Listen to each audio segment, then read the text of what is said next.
This is the Roller Coaster Podcast, and I'm your host, Lucy Q. Life is a wild ride. It has twists and turns. It's scary, exciting, and downright fun. So throw your head back, arms in the air, and come along with me for the ride. Life is like a roller coaster, baby, baby. I wanna ride. Oh, the stories we tell ourselves. We can have big dreams, full of possibilities one minute, and then the next, we're telling ourselves all the reasons why we can't do it. Our brains are so good at keeping us safe. It can come up with a million reasons why we shouldn't try something and 0 reasons why we should. Joining me today is Megan Johnson, who helps people reclaim their lives. And we're chatting about how to be the leader in your life, starting today. Hey, Megan. Hey, thank you so much for having me. I love that introduction. That was really beautiful. Oh, thank you. It's something that, I've been that person. I've been the one that always thought dreams were for other people. Sure, there's possibilities, but they were possibilities for me. So what prompted you to start this journey and start to carry this message? Yeah, definitely. So I was that person. I was boxed in. I've always been a big dreamer. I should start with that. I've always been a big dreamer. Growing up, I always had big dreams for myself. But specifically, I really started to evaluate the narratives I was telling myself and that I was receiving when I was in the midst of a business partnership. And that business partnership just ended up becoming manipulative, and my tendencies of codependency that I'd brought with me from childhood really cultivated a pretty toxic environment. So I feel like with that, I'm going to rewind even further. So I grew up in a Christian home, a pretty conservative Christian home. I was homeschooled. And then kind of with that, there's a lot of narratives, right? So we learn like religion often has a lot of black and white boxes, and we can choose to follow those or not. But the home that I grew up in order to keep myself safe, I did follow all the black and white boxes. I did do all the right things, and I really learned who I needed to be in order to thrive in that environment. And keep myself safe and all of that. Along with that, my childhood had some traumatic elements, divorce with my parents, gaslighting with parents. There was, stuff. We all have stuff, right? Oh, we do. Yes. Yeah. So kind of as I was growing up, though, I really learned to live from the boxes. Well, I didn't see them because I felt like I was dreaming, and I was, but I dreamt within the boxes. So went to college. I've always been really creative. So I've run my own business in different forms. Mostly I started in photography and then did graphic design and marketing, and then ultimately created that marketing and design agency with a business partner. So really in that relationship, I think what shifted in that business partnership was all of the boxes that I was living within also became external voices. So it wasn't just the internal voices of, unconsciously saying, this is what you need to do be safe. It became really external of, you're not doing enough. You're not enough. You're actually not good at this thing. You need to show up differently because you're making people feel this way. You're, things like that. Yeah. Do you have a question? Is that what people were saying to you? Correct. So you basically, through internalizing and having those inner thoughts, you are actually creating them in your outer world as well.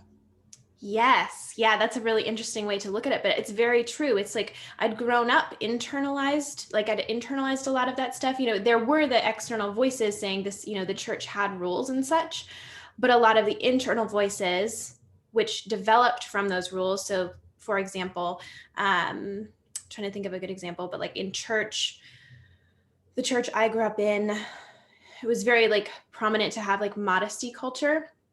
Okay. So you have to, dress really modestly. And if you're not dressing modestly, then there's internalized stuff around that of, shame and exactly, shame and okay. guilt and that kind of stuff. Right. So for me, because of those things I'd grown up with, I had internalized a lot of things of being not enough, of, needing to accomplish a lot of things of, that, but then it became my outside world within that business partnership. And ultimately what happened is that kind of came to a head when my body just started to give me a lot of signs. I had cystic acne, started developing chronic fatigue. I had migraines every single day. So it was like an emotional thing, but it was also just a lot of physical stuff that started happening. It was like my body was saying, hey, you can't live this way anymore. You can't keep believing all of this stuff and taking on what other people are saying about you and taking on negative narratives internally, like something's not right. So, of course, I didn't see that at the time per se. For me, I was just like, my body's freaking out. I can't meet anybody's expectations. Like, what's happening? I felt the shame and the guilt, but I sought help at that point because didn't really have a lot of other options except to seek help. So that's when I hired a chiropractor. I started working with a life coach, and my life coach specifically just really pointed out to me, she was like, but what if you could trust yourself?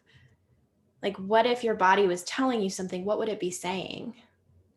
And what if you feeling frustrated in a situation is actually your body trying to communicate that a boundary is being overstepped? Kind of following me, like walking me down these different pathways. And then I started to unravel a lot of the narratives of, oh, like I'm feeling tension here, maybe because there's some cognitive dissonance, maybe because what someone's saying versus what they're doing isn't quite lining up. Maybe some of this cystic acne is developing because I am overworking. I am, running all the time and doing things, and my body needs rest. And it's okay for me to do that, even if externally people are saying I need to work harder. Like I can trust my body and what it's trying to communicate to me.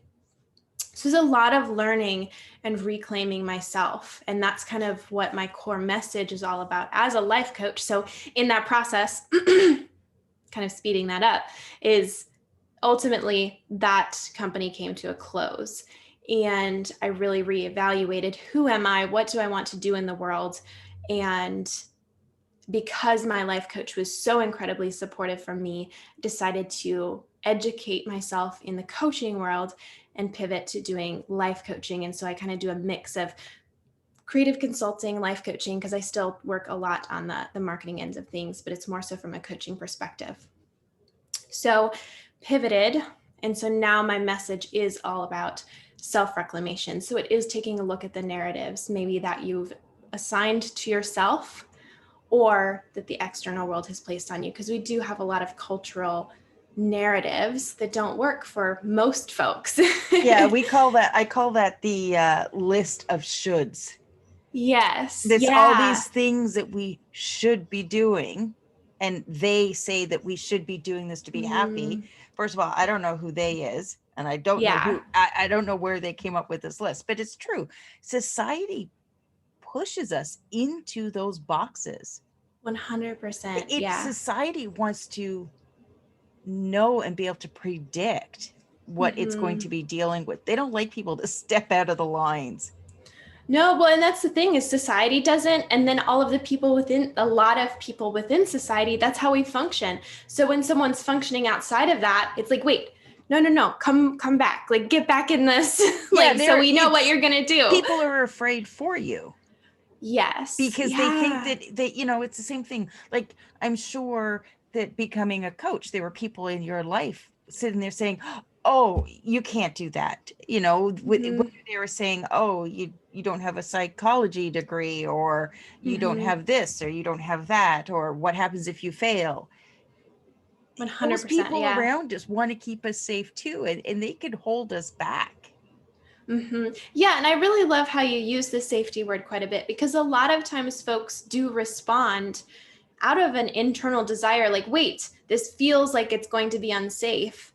But really, I think that what that brings up for me is, I think sometimes when we're stepping out of our own boxes, it feels really scary. It feels kind of unsafe, but really it's just like, that's the edge of possibility. Like we've reached what we know, and then we have to step beyond that if we want to experience life differently. And if we stay in that little comfort bubble, that's fine. And a lot of people like that, and that's their choice. Like that's what they want, and that's okay. But if you reach that point and suddenly you're like, wait, I want something different for my life. I want to see what's beyond what's just comfortable, even if it's scary, even if that may result in a bit of unsafety, even if that may result in, some years of a little bit of, turbulence or whatever you want to call it. I want to see what's beyond that, because we do have to take risks if we want to step into possibility. It's not safe always, but it's also really beautiful because it's kind of limitless. Well, it is once you step out of that box or that comfort zone, then it means that, well, first of all, looking back, your comfort zone has just grown that little bit more. Mm-hmm. But it then opens up this world of, hey, well, I did this and I didn't die. I'm still here. It was hard, but what else can I do now? And then you start going into more, what's next? What else? You keep pushing that boundary. Mm-hmm. Well, and I think even for me, that marketing and agency experience was like, I took a risk to start that business, right? Didn't go nearly like what I'd planned. And I learned a lot from it. But afterwards, that was one of the things I had to look back. It was like, okay, I quote unquote failed, right? Like I made kind of like, this was not what I was hoping for. And I'm still here. I made it. Okay. I did it. I have now successfully failed at starting a business with a business partner. What can I do next? What do I want to come next? How could I, take another step forward into something that's maybe riskier and maybe more beautiful? Who knows? How can I take the lessons I've learned from that to make something new? But I remember in like afterwards that I love that you had said that question. It's like, okay, I made it through. I'm still alive. If you would have told me beforehand, would I survive something like that, I would have said, I don't know if I can make it through something like that, but I did. And we all face things like that too, where sometimes it feels incredibly scary in the midst of it. But once we reach the end of it, we still make it. We can do it. And we can do far more than we give ourselves credit for as well. That's another thing, society, the perception of failure is skewed because it's not actually, when we attempt something and it doesn't work out, it's not exactly failure. No. Because, well, first of all, now you have the answer instead of sitting there saying, well, what if I had tried this? What if I had tried that? Well, now you've done it. You've checked that box. Okay. Yep. And inevitably you walk away with really valuable lessons. Mm-hmm. And, for yourself, one of the things that you're now doing is teaching and helping others. But it's those of us that have been through the muck. Yeah. Can be some of the best teachers, because we can sit there and say, oh no, I was there. This is what I did to get out of it. And now look at where I am and what I can do next. Mm-hmm. Yeah. Yeah. We can function as really beautiful mirrors for one another of what's possible and of how life can be lived really beautifully. Yeah. Definitely. Now, what are some of the major takeaways that you learned on this journey that you now share with other people?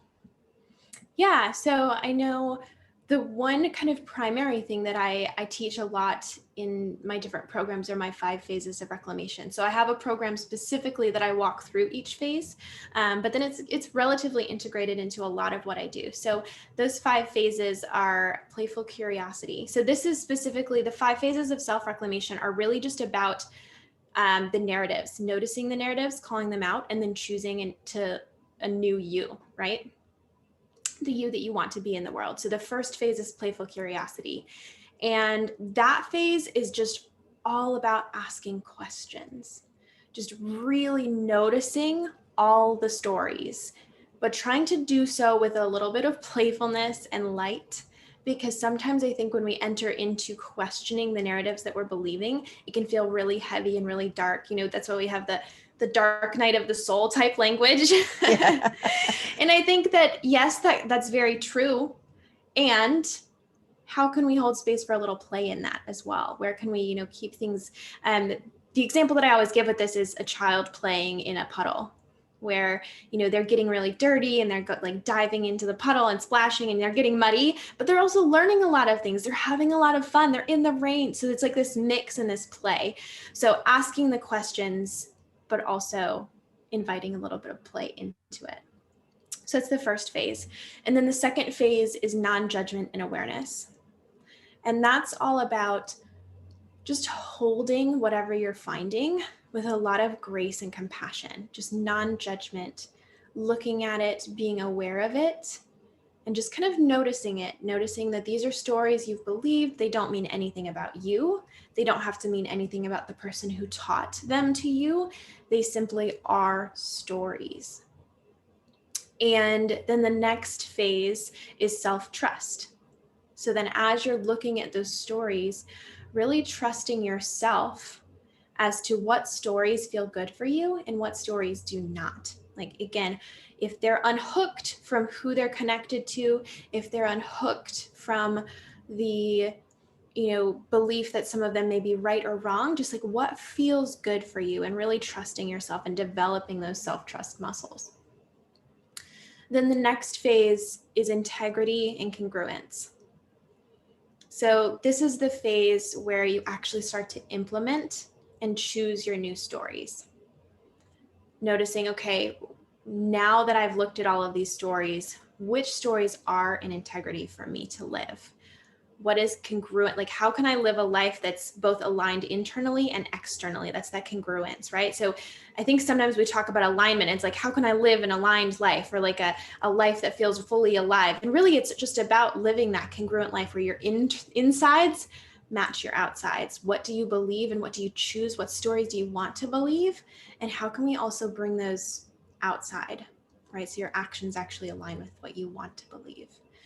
And then the last phase is resilience, continuing to show up for yourself, continuing to just believe in the process and believe in yourself, even when it gets difficult. And I see these phases kind of as a circle where they don't have to really ever end.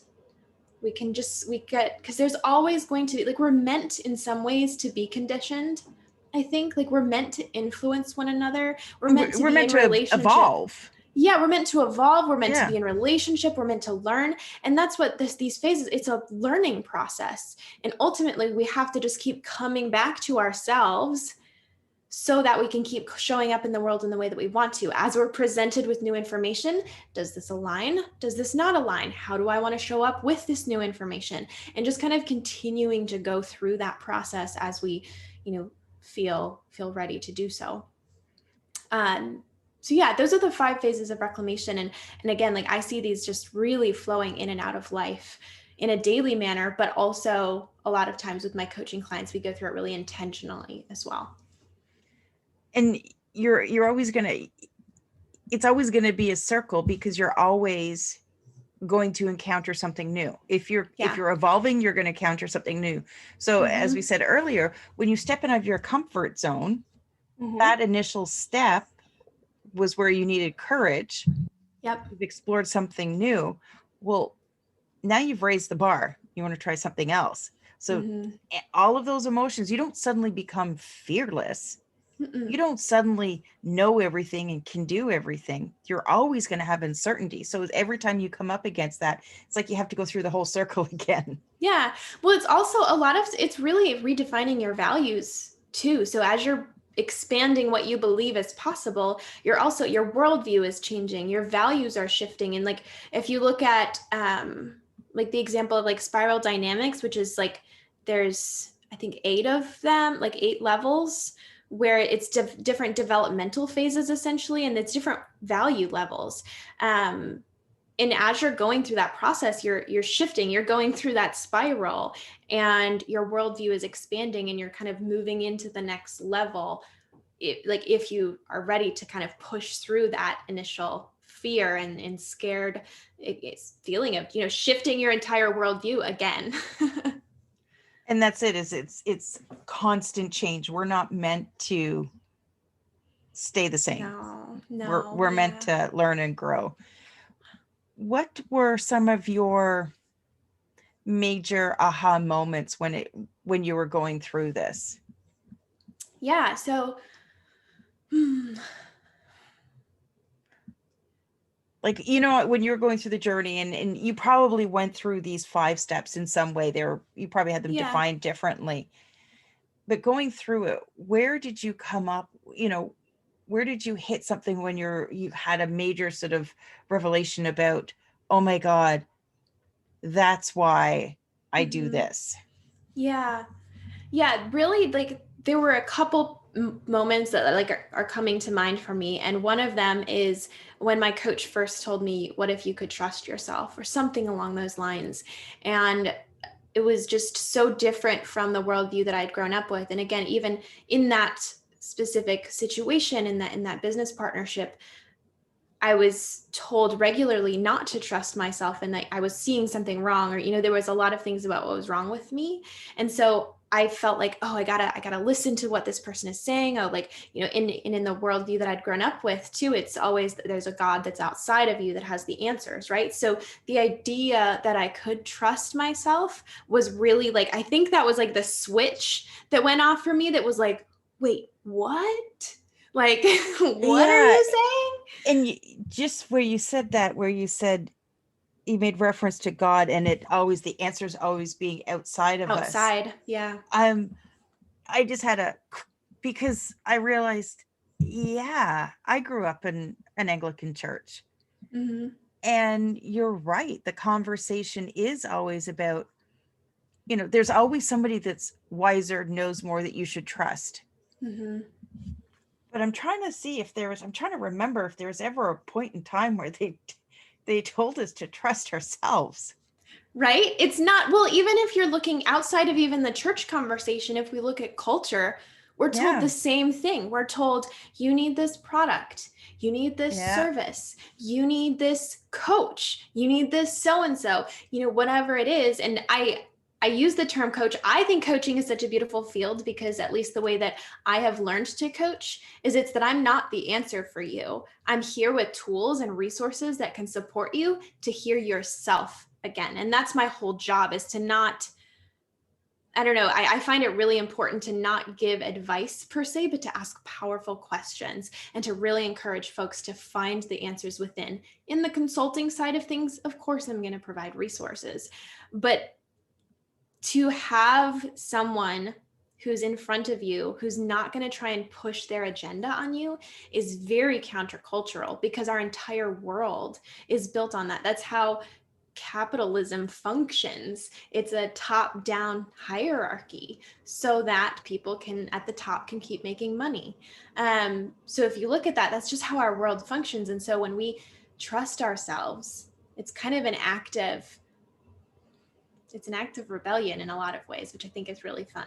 But I think rebellion's kind of I was gonna fun, say, but I'm laughing because I was never one growing up. I was never one to like following the rules. I had to follow the rules because, I mean, you yeah. have to fit in Mm-hmm. somewhat.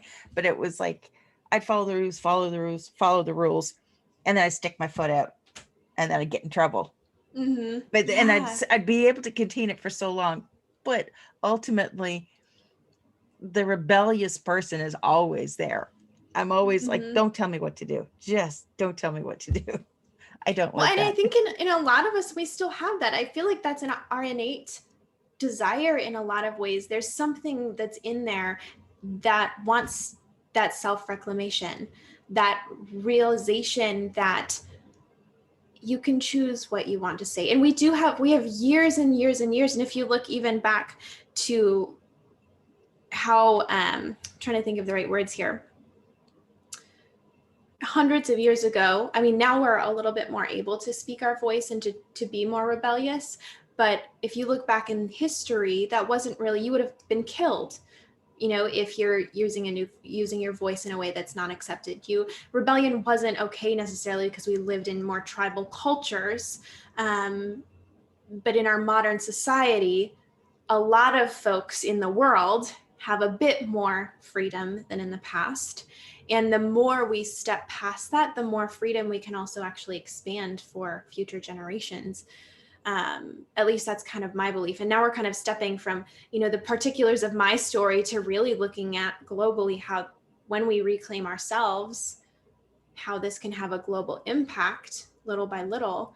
And that's, I think, what the world needs in some ways, is we learn to reclaim our autonomy, and that actually allows us to relate to other humans in a much deeper way, because the way that they act, the way that they see the world, doesn't necessarily have to impact our relationship to ourselves and our relationship to our belonging and our relationship to just, I don't know, we get so shaken up, I think, sometimes, and we have like the polarization that we see so regularly. But when we belong to ourselves and when we act from a place of agency and sovereignty, we can actually relate to one another in a much deeper level, because we can communicate more clearly. Does that make sense?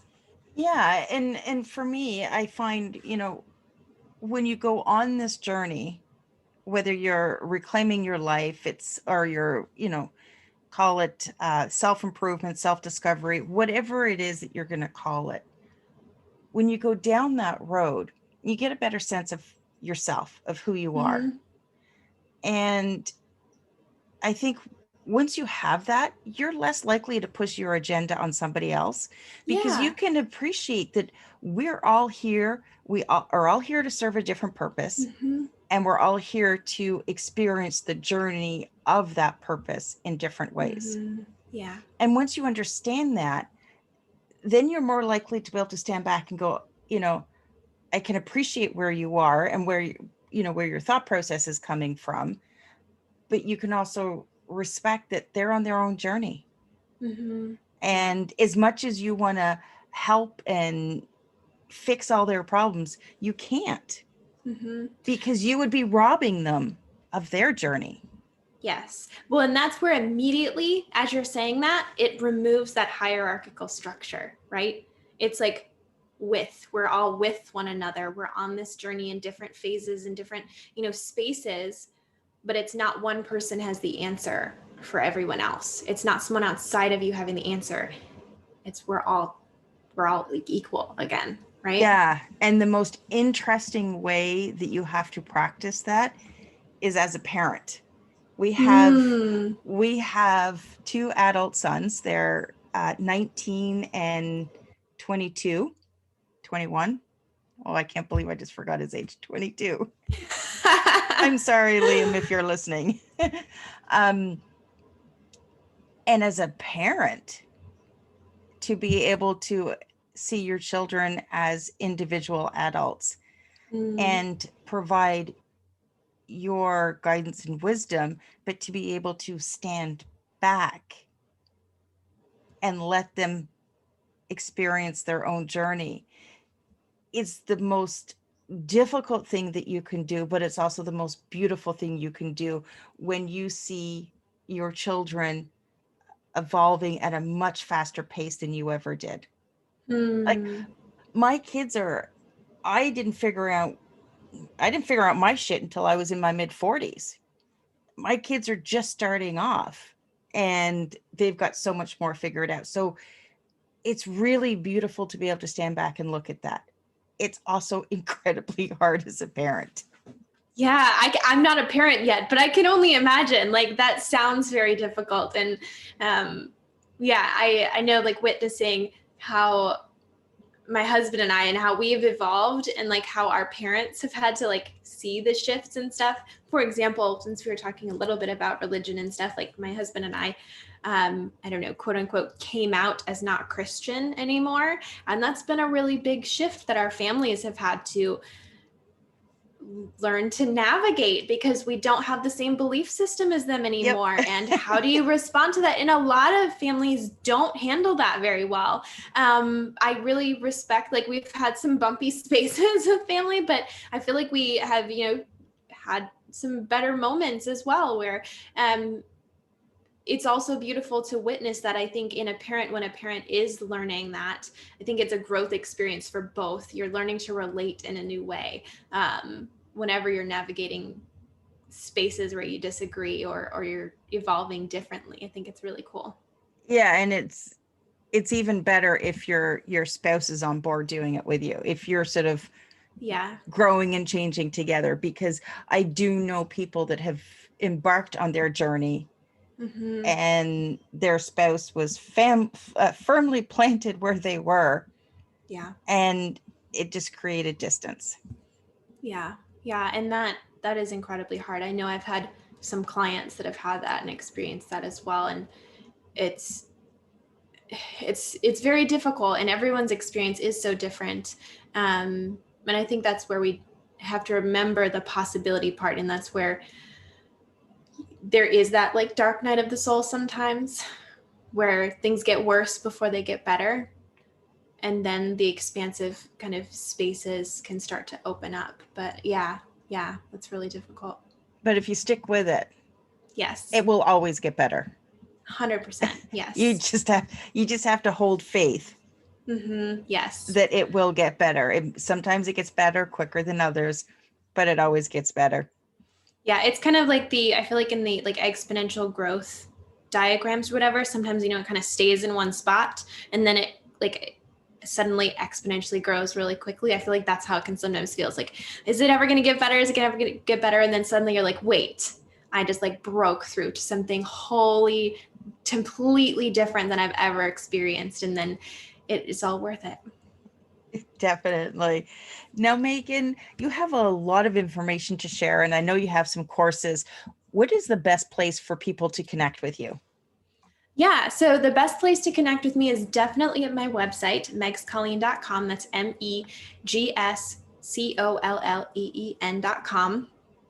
And on there, you can actually book your first coaching session for free. So I offer a 60-minute coaching session for free because I really want to show people the power of coaching before trying to, quote unquote, sell anything. So this is not a sales call. It's literally just me coaching you, and we get to develop a relationship. So that's on my website. And then, yes, I have some programs. I've got a toolkit that is $27. So I've got a nice range of offerings there. I am on Instagram as well, just at Megs Colleen.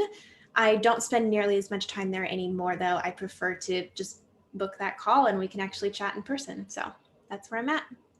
Perfect. Well, thank you so much for joining me today, Megan. And thank you for sharing your story. Yeah, thank you so much for having me. Thanks for listening to this episode of the Roller Coaster Podcast. Want to chat or share your ideas about today's show? Pop me an email at hello@therollercoasterpodcast.com. Don't forget to connect with me on Facebook and Instagram at The Roller Coaster Podcast. Our theme song, Roller Coaster, was performed by The Lucky Setback. Audio editing by the one and only Jeff Quigley of Quigley Creative.